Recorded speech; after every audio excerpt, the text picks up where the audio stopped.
Good afternoon everyone. So, ngayon, ito yung cage namin para sa aming manok bago tayo magpunta doon sa aking bonsai materials. Update lang po. Linagyan namin ng backup na screen kasi sobrang laki ng butas tapos mulusot ratong ang bantam chicken. So, ang anak ko ang nagre-repair dito. So, bali itong cage yung gina-unbox ko last video ko is tatlo ang mapasok dito na mga manok. So, for bantam. So ngayon punta na tayo doon sa labas para magsishare naman ako sa aking bonsai materials na nandun sa labas. Ayan, taligsik na po, paambon-ambon ang panahon ngayon. So dito tayo sa harap ng aking bahay, or sa aming bahay. So makikita niyo ito yung mga bonsai materials ko, which is that is what is that? Hasmin, miniature hasmin or dwarf na hasmin. So nangaupaw na because of walang sunlight dito. Kita nyo yung tugas bato, hindi maganda ang ano niya yung tawag yung mood or dili kay labong. So yung isi-share ko, puntahan natin. So ito ang isi-share ko sa inyo, isa may floating bonsai. So kahapon nagpupula pa ito. So ngayon hindi na masyadong pula, pero kung tingnan niyo siya lang nagsulo na ganitong kulay ang dahon. Tapos kung nandun pa ito sa ibang bansa, parang nandun sa Korea yung kahoy nga pulang dahon. So ito yung paikot niya of my red ficus bonsai materials. So minsan matutuwa tayo dahil sa itsura yung dahon niya. Kaya limited lang is around siguro mga 3 weeks from now or 2 weeks from now magbalik na ito sa green, so hindi na maganda. Then may share din ako sa inyo itong ori na what we call insekto. Sana tapos na to, sundo natin. So dili kayo maklaro.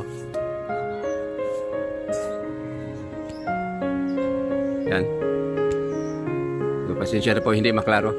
So ngayon punta na ako sa pag-share sa inyo ng aking mga bonsai materials. So pasensya na po sa surrounding itong aking bonsai garden, medyo magulo na kasi laging nag-uulan dito. Ang gagawin ko is maghanap ako ng yung bonsai materials nga isi-share ko sa inyo. So bala ko ang isi-share ko sa inyo ngayon is yung mini forest. Hanap tayo ng mini forest dito sa likod.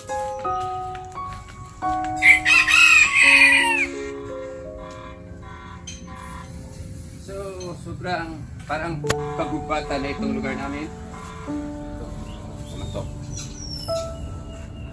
So dito nakita ko na ito. So ito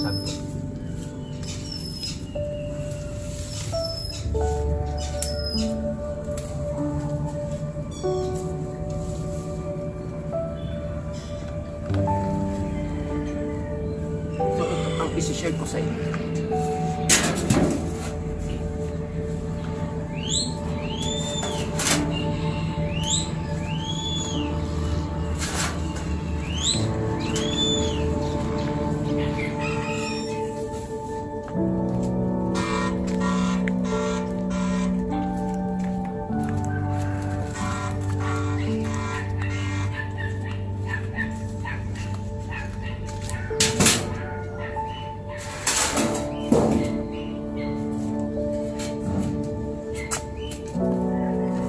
Oh, naman, nandito na pala yung halwa. Isa? Oh. Naman yung halwa lagi. Okay ng halwa po. So, ito na yung halwa. Natapos na ng anak ko. So, mamaya kukunin namin yung mga manik namin. Tapos subukan namin ilagay dito sa loob. So, before we share sa inyo itong halwa, kunin ko muna yung i-share ko sa inyo yung itong Chinese huli. Ito yung Chinese huli. Nagyapon sa shade area, kaya hindi maganda. So iti-trim ko ito at i-share ko sa inyo. Ayun na. So before we continue, kunin ko yung manik namin, tapos try ko ilagay dun sa cage.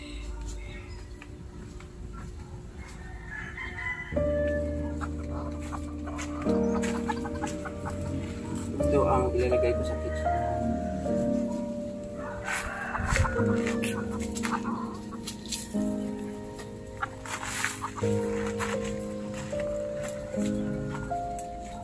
So, balita to itong manok nakatali. So, try ko lagay ito sa halwa.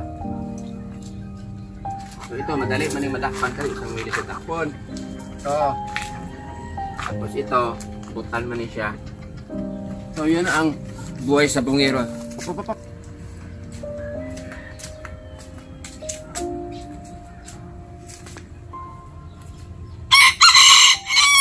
Lipat ko dito sa kabila kasi mag-away man.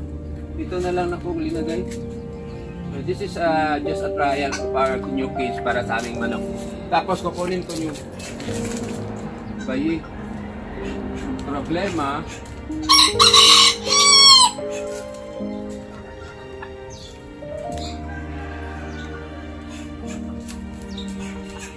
asa man yung kaitugan?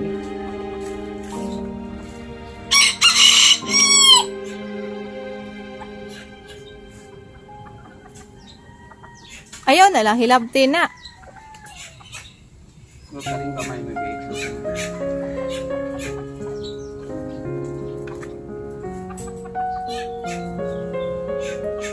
Sure ka? Basta wala na yung mulumlum. Huwag ka rin may wala kayo.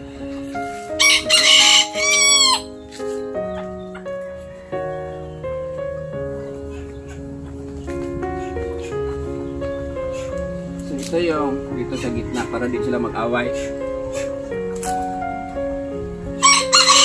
So, paki-video. So ito yung mga manik namin na tatlo. So nga, makita ba? So ito yung manok namin.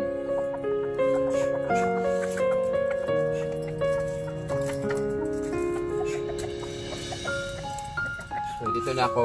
Ito yung bonsai materials na tapos namin kami. Ito ang nilinisan ko. Tapos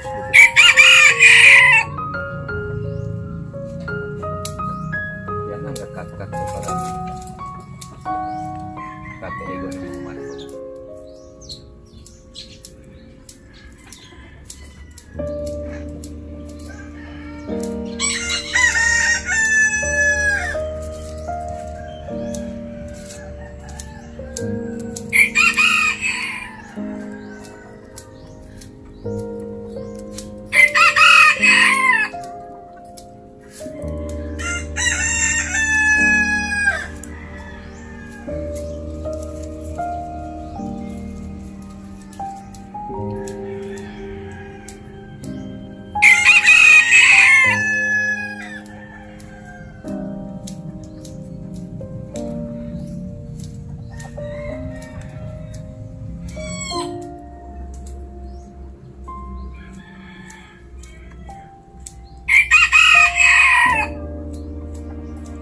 Natapos ko na itong aking tugas-kato bonsai material.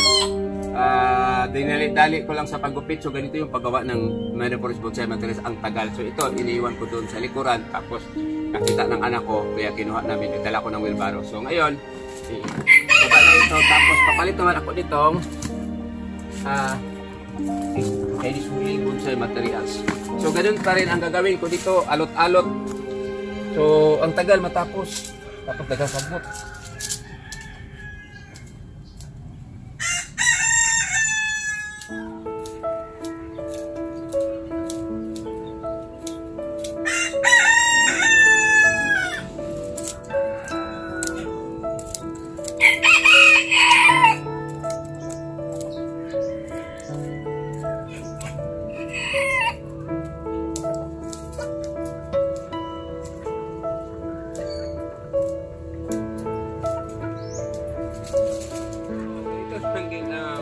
Ko dali lang kasi kulang na ang time ko.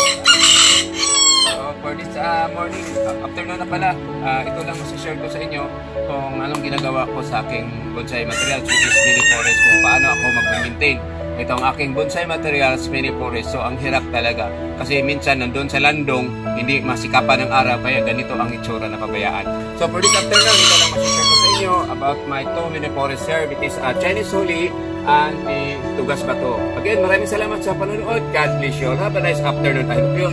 Bye-bye.